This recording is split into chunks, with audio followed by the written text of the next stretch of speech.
Okay, good morning. Base sa mga sinabi mo sa akin na kapatid mo pa mismo yung nagsasabi sa iyo ng mga negative, nagsasabi sa iyo ng mga di magaganda, parang wala siyang tiwala sa iyo, tama ba?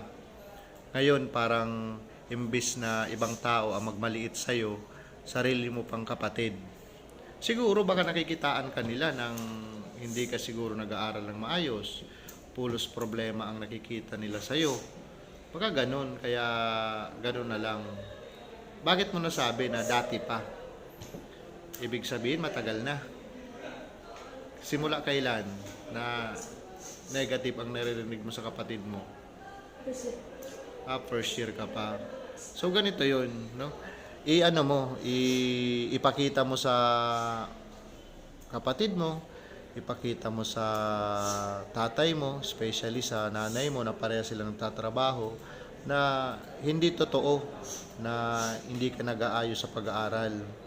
Kasi normal lang naman na pagsalitaan tayo ng mga taong concern sa atin di ba? Pero wag mong iisipin na walang tiwala yung kapatid mo sa'yo, kasi hindi naman siya magsasalita sa iyo ng masasakit kung hindi ka niya mahal Hindi siya concerned sa iyo Huwag mong isipin na pinagsasabihan ka ng kapatid mo ng ganun, hindi ka niya na mahal, hindi siya concerned sa iyo. Kabaliktaran 'yon, di ba? Yung mga bagay na 'yan, lahat ng kapamilya, especially kapatid mo 'yon, ate mo 'yon, sabi mo nga teacher siya, wala siyang ibang hangad na maging successful ka sa buhay. So, dapat ipakita mo sa kanila na gagraduate ako ng criminology despite na maraming financial problem, no? So, nasa ano ka na ilang buwan na lang graduate ka na So, wag ka nang papaapekto, 'di ba? Pumasok ka, di man lang magsabi ka sa akin na, "Sir, di po makakapasok kasi may problema po." Wala ka man lang ganun. Hindi man lang ako in-inform. Si Ma'am Tulay, si Ma'am Glian. Di ba?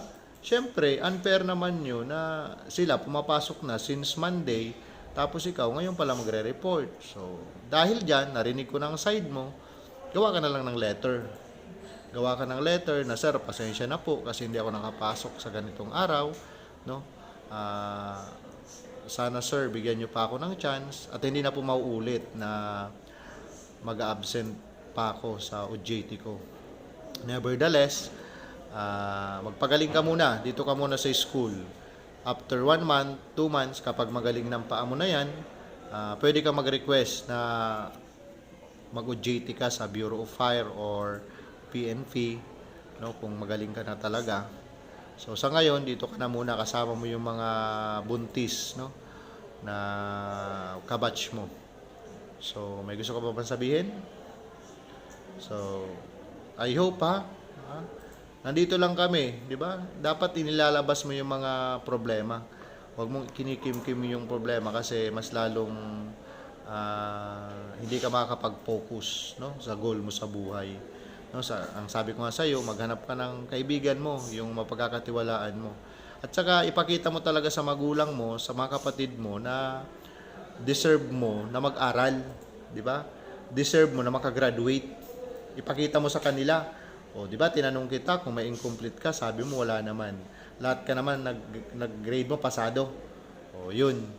So, yun na, gawa ko lang ng letter. Tapos kapag may problema ka, i-chat mo lang ako para may makausap ka ulit. O kaya si Ma'am Tulay, si Ma'am Glian. Willing naman kami pakinggan ng mga problem nyo Willing naman kami magbigay ng advice So, okay na? May gusto ka pa bang sabihin? So, okay na. Sige, pagaling ka ha. Sige.